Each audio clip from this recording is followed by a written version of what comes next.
परभणीच्या मतदारांनी तुम्हाला का मतदान द्यायला पाहिजे? म्हणजे तुमचा जन्म जसं तुम्ही सांगितलं सातारा, अगोदरचे खासदार आहेत ते आउटसाइडर्स आहेत.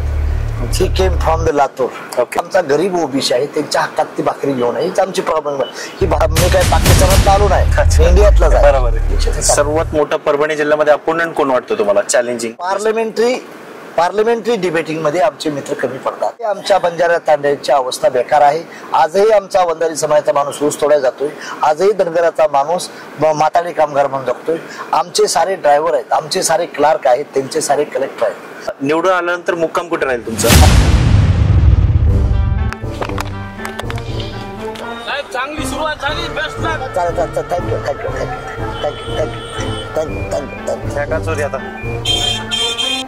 तुमचं नाव काय? सचिन राठोड नाव आहे माझं. अरे शेवलाल साहेब, कुठला चॅनल आहे आपला? सचिन स्पेस म्हणून आहे चॅनल. बरं. आणि चांगला चालू आहे. सो नमस्कार. सचिन स्पेस मध्ये सर आपण आपल्या चॅनलवरती सवाल सिरीज चालवतो. सवाल सिरीज म्हणजे काय, आपण नेत्यांना प्रश्न विचारतो आणि सध्या लोकसभेचं वारं परभणी जिल्ह्यामध्ये सगळीकडे आहे. ओके. सो तुम्ही परभणी जिल्ह्यासाठी काही लोकांसाठी मे बी नवीन असतात. सो महादेव जानकर काय आहे हे फक्त आमच्या जनतेला एकदा सांगा तुमच्याकडनं. मी महादेव जगन्नाथ जानकर इलेक्ट्रिकल इंजिनियर आहे आणि गेली 30 ते 32 वर्ष झालं घरादाराचा त्याग करून मी देशासाठी, या देशासाठी राष्ट्रासाठी समर्पित लाईफ केलेलं आहे मी. आणि ते पहिल्या सुटला मी सामाजिक मुवमेंट चालवल्या. सामाजिक मुवमेंट नंतर मी पॉलिटिकल पार्टी बनवली आणि स्वतःचाच एक घर असावं छोटं झोपडं असा प्लॅन करून मी माझ्या मनाची महात्मा फुले आणि स्वामी विवेकानंद यांचा विचार दोघं एकात्मक करून मी एक आयडिओलॉजिकल पार्टी बनवली. फुलेवाद आणि स्वामी विवेकानंदचा एकात्मकवाद. त्या दोघांच्या माध्यमातून या देशातल्या गरीब समाजाला, तो ब्राह्मण असेल, दलित असेल, ओबीसी असेल किंवा मायनॉरिटी असेल, या गरीब समाजाचा फॅक्टर धरून या देशाची सत्ता वंचितांच्या हातात, गरिबांच्या हातात मिळाली पाहिजे म्हणून हे पॉलिटिकल दल तयार करण्यात आलं. जी समाज का दल आहे वो समाज का बल आहे. या समाजाचं दल नसल्यामुळे बेदखल समाज होता.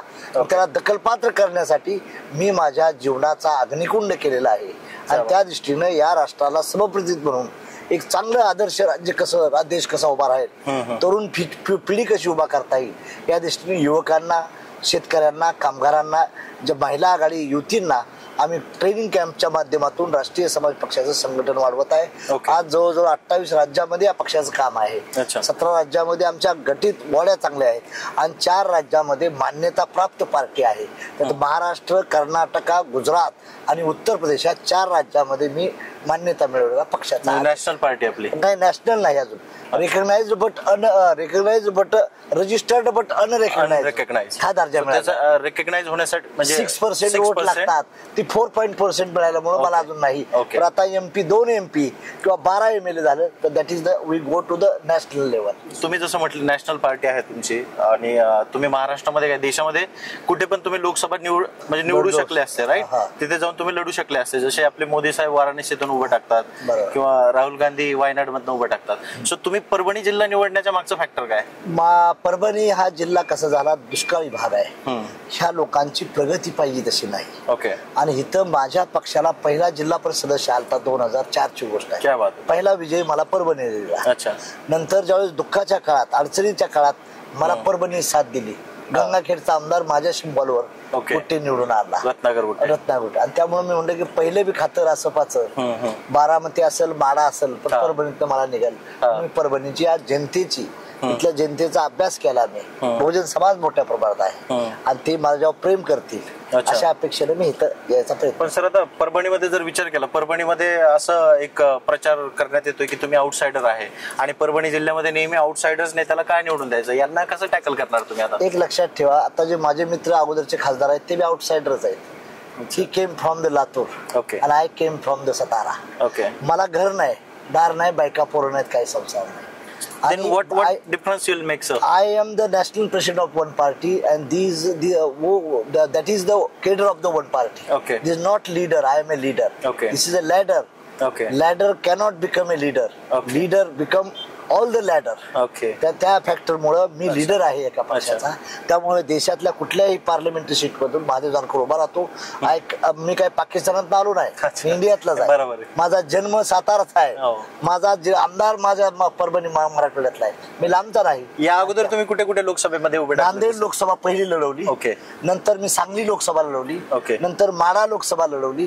आणि नंतर बारामती लोकसभा लढवली. आणि 5वी लोकसभा माझी परभणी आहे. 5वी लोकसभा. 5 विधानसभा कधीच लढलो नाही. ओके. मी लोकसभा, मला नॅशनल पॉलिटिक्सच करायला इंटरेस्ट आहे. मला स्टेटच्या राजकारणात इंटरेस्ट. तुम्हाला एक दिवस देशाचं पंतप्रधान पद हवंय? आहे. मी त्या दृष्टीने प्रयत्न करतोय, पण आजच बोललो तर ते मोठेपणा होईल. आज माझा एकच खासदार आहे. स्वप्न असायला काय? स्वप्न आहे माझं. स्वप्न असायला पाहिजे. स्वप्न आहे माझं. ठीक आहे. आपण परत परभणी जिल्ह्यावर येऊ सर. परभणीच्या मतदारांनी तुम्हाला का मतदान द्यायला पाहिजे? म्हणजे तुमचा जन्म जसं तुम्ही सांगितलं सातारा, तुम्ही सगळीकडनं म्हाडा वगैरे तुम्ही निवडणूक लढली. मग परभणीच्या मतदाराला काय विजन काय आहे तुमचं परभणीसाठी? परभणीला साठी मी वाराणसी, रायबरेली, गांधीनगर, बारामती आणि हा मतदारसंघ मी नॅशनल लेवलला घेऊन चाललोय. Okay. I am national leader. जेव्हा राष्ट्रीय लेवलला जाईल त्यावेळेस फंड जास्त अलॉट होईल. त्यावेळेस रस्ते, नाल्या, पाणी, सिंचन, युवकांना काम, MIDC, रोजगार, मेडिकल हब, एज्युकेशन हब मला उभा करायला सोपं जाईल. आमचा इथला जो तरुण आहे ऊस तोडायला बाहेर जातोय तो थांबल. आमचा तरुण आहे तो मुंबईला, पुण्याला, पिंपरी चिंचवडला कामाला जातोय तो थांबल.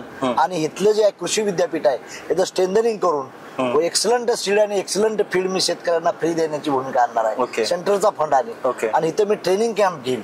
इथला शेतकरी उद्योजक कसा बनला पाहिजे, म्हणजे सर्व्हिस मागणारा न बनता सर्व्हिस देणारा कसा बनला पाहिजे, या भूमिकेनं मी या समाजावर, सर्व समाजावर, त्यात उच्चवर्णीयापासून OBC असतील, दलित असतील, मायनॉरिटी असतील, सर्व स्किल डेव्हलपमेंटच्या माध्यमातून त्यांना मी उद्योगपती करायचा विचार करतो. या अगोदर तुम्ही परभणी जिल्ह्याकडे बघण्याचा दृष्टिकोन कसा होता सर? म्हणजे आता तुम्ही परभणीमध्ये आला, तुम्हाला समस्या कळल्या असतील, पण आता मोस्ट ऑफ लोकांना, आता मी पुण्याला असतो, माझे काही मित्र मुंबईला असतात, दुसरे मित्र आहेत, त्यांना जर परभणी म्हटलं तर परभणी कुठे त्यांना सांगावं लागतं. त्यांना सांगावं लागतं संभाजीनगर के उधर थोडा, असा प्रॉब्लेम आहे.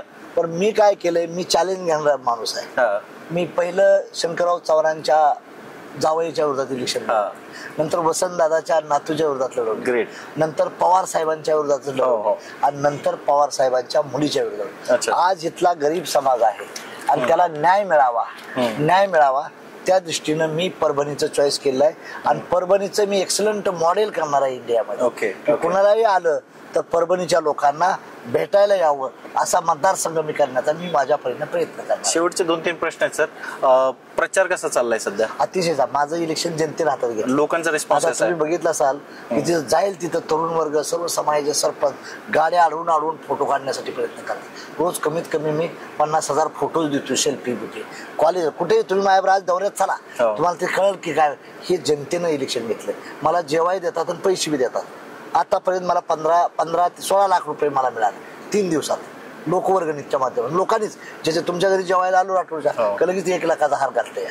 बाबरच्या घरी जेवायला गेलो का त्यानं मला 18,000चा हार घातला. म्हणजे सर्व समाजाच्या लोकांनी, आणि त्यात एक सिंपॅथी मिळत गेली. आणि मी माझा साखर कारखाना सुदगिरी नाही, काहीच नाही.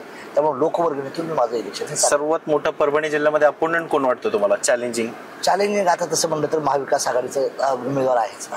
म्हणजे आता आमच्या दोघांच जोरात होईल, परंतु तरी मी 2.5 लाखाने त्यांचा पराजित करून विजय होईल. त्यांच्या विरुद्ध काय विजन काय सर? म्हणजे काय नाही, विजय काय नाही, तो माझा मित्रच आहे, तो मी चांगला विचारा. परंतु पार्लमेंटरी डिबेटिंग मध्ये आमचे मित्र कमी पडतात आणि मी पार्लमेंटरी डिबेटिंग मध्ये टॉप ठरतो. म्हणजे एक्सलस्ट संसदपटू म्हणून. आणि तो जो तिथला येणारा फंड आहे, इथं फंड माझ्या परभणीला दिला तर इथल्या युवकांना, रोजगारांना काम मिळेल. मी स्टार MIDC आणण्याचा प्रयत्न करणार आहे परभणीला. आणि आज आमचा एखादा पेशंट ऍडमिट झाला तर हैदराबादला जावं लागतं किंवा संभाजीनगरला जावं लागतं, ते बंद करेल. आणि मी इथंच मेडिकल हब, एज्युकेशनच्या दृष्टीने देखील इंजिनिअरिंग कॉलेज नाही परभणीला, मी ते इंजिनिअरिंग कॉलेज आणण्याचा प्रयत्न करेन. आणि इथं उद्योगधंदे टाटा, बिर्ला, अंबानींना विनंती करून माझे 6 विधानसभा मतदार, प्रत्येक विधानसभेत एक प्रोजेक्ट मोठा लावण्याचा माझा प्रयत्न आहे की हजारो लोक तिथं लागली पाहिजेत कामाला. त्या दृष्टीनं त्यासाठी मी काही संपादक मंडळ आहेत, पत्रकार आहेत, काही व्हाईस चान्सलर आहेत, काही IAS ऑफिसर आहेत, काही रिटायर अधिकारी आहेत, काही सरपंच रिटायर जुना माणूस असतो, काही माझे आमदार आहेत. माझी खासदारांची टीम करून तिथं मला डेव्हलपमेंट करण्यासाठी काय प्लॅन पाहिजे त्यांच्याकडून सर्च करू. ठीक आहे सर. आणि दुसरी एक गोष्ट विचारायचं विसरलो मी, आता परभणी जिल्ह्यामध्ये आणि सध्या महाराष्ट्राची जर पॉलिटिकल सिच्युएशन बघितली आपण, ही सिच्युएशन कधीच नव्हती की दोन जातीमध्ये विभागणी झालेली आहे, जसं की ओबीसी आणि मराठा याच्यामध्ये गट पडलेला आहे. आता मी परभणीमध्ये फिरलो, लोकांना विचारलं तर ओबीसी आणि मराठा फॅक्टर खूप स्ट्रॉंगली इथे काम करत आहे. तर त्या लोकांना कसं तुम्ही टॅकल करणार आहात? मी ओबीसी मी मत मागायला जाणार नाही, ती मला मतच मिळणार आहे. आता जो मराठा समाजाचा युवक आहे त्याला मी समजून सांगतोय की ज्यावेळी सारथी बनवली तेव्हा त्या कमिटीत मी होतो. ओके, मराठ्यांच्या मुलांना देखील रिझर्वेशन मिळालं पाहिजे. आमचा पक्षाचा विरोध नाही, फक्त आमचा गरीब ओबीसी आहे त्यांच्या हक्कात ती भाकरी घेऊन आहे. हीच आमची प्रॉब्लेम आहे. ही भाजपची आहे, काँग्रेसची आहे, राष्ट्रवादीची आहे, शिवसेना, सर्वांचीच भूमिका ती आहे. किंवा आमच्या ताटातलं हे करू नका, तुम्हाला स्पेशल देऊ. आणि या राज्याच्या मुख्यमंत्री एकनाथ शिंदे, देवेंद्र फडणवीस साहेब आणि अजित पवारांनी फार चांगलं केलं. ओबीसीला धक्का न लावता त्या समाजांना आरक्षण दिलं. ते आरक्षण टिकवण्याचं काम मला पार्लमेंटमध्ये जाऊ दे, मी मराठ्यांचं आरक्षण टिकवणार. पार्लमेंटमध्ये गेल्यानंतर आमच्या ओबीसीला धक्का नाही. आज ओबीसीच्या अशा 3742 जाती, त्यांनाही वाली नाही कोण. आमच्या राज्यात बहुजन समाजाचे मुख्य आमचे वसंतराव नाईक, आमचे सुधाकरराव नाईक झाले, कन्नमवार झाले, पण आमच्या समाजाला आजही न्याय मिळू शकला नाही. म्हणजे का? तर आजही आमच्या बंजारा तांड्यांची अवस्था बेकार आहे. आजही आमचा वंजारी समाजाचा माणूस ऊस तोडायला जातोय. आजही धनगराचा माणूस माताडी कामगार म्हणून जगतोय. आमचे सारे ड्रायव्हर आहेत, आमचे सारे क्लार्क आहेत, त्यांचे सारे कलेक्टर आहेत, आमचे सारे पोलीस आहेत, त्यांचे सारे कमिशनर आहेत, आमचे सारे सरपंच आहेत, त्यांचे सारे खासदार आहेत, आणि आमचे सारे ड्रायव्हर आहेत. ही ड्रायव्हरची सिस्टम मला बदलायची आहे. ड्रायव्हरचा डॉक्टर कसा होईल, डॉक्टरचा IAS कसा होईल, IASचा मेंबर ऑफ पार्लमेंट कसा होईल. पण बजेटरी सिस्टम कुठं असते? MP ला जास्त असतं. नंतर मी आता आमदार आहे, मला 2.5 लाख पगार आहे. MP झाल्यावर मला जास्त होणार, अजून फंड देता येणार मला. आणि ते आमच्या लोकांना माहीतच नाही. आमच्या आया बहिणी किती एसीस प्रवास करणार नाही ना. म्हणजे 1-2 अधिकारी झाला त्याच्या तख्ताव झाला म्हणजे ते मोठा होत नाही. समाजाची टोटल अवस्था इथली. तर आजही आम्हाला स्वातंत्र्य मिळालंय का? आज बंजाऱ्याच्या तांड्यावर जावा, आज वंजाऱ्यात जावा, काही धनगरांच्या जावा, काही मराठी बी गरीब आहेत, त्यांच्याबद्दल मी मला तळमळ आहे. कारण शाहूराजांना आम्हाला पहिलं आरक्षण दिलं. परंतु तुम्ही ह्याचं काढून त्याला द्या असं करू नका. धनगरांची मागणी एसटीत आहे, बंजाऱ्याची मागणी एसटीत आहे, परंतु मूळ एसटीला धक्का न लावता ह्या दोघांना आरक्षण द्या ना. म्हणजे त्याही बिचाऱ्यांच्या अन्याय होऊ नये आणि आमची लोक सुधारले जातील. ह्या दृष्टीने आम्ही काय केलं, धनगरासाठी एक प्लॅनिंग केलं की धनगरासाठी स्पेशल बजेटरी करून एसटीच्या सवलती लागू केल्या राज्यात. केंद्रात गेल्यानंतर मी करेन तीच मला बंजारा समाजासाठी करायचं आहे, तीच वंजारी समाजासाठी करायचं आहे मला. आणि ओबीसीचं स्टँड करून माळी समाजात आणि मराठा समाजाला देखील न्याय मिळाला पाहिजे. ही तुमची भूमिका आहे. आणि परभणी जिल्ह्याचं पण एकच इच्छा आहे सर की विकास करणारा नेता यायला पाहिजे. मग ते आउटसाइडर असो कुठलाही असो त्याने काही फरक पडत नाही, फक्त विकास झाला पाहिजे जिल्ह्याचा. तर ही भूमिका आहे परभणी जिल्ह्याच्या लोकांची. सर निवडून आल्यानंतर मुक्काम कुठे राहील तुमचा? माझा परभणीला मुक्काम.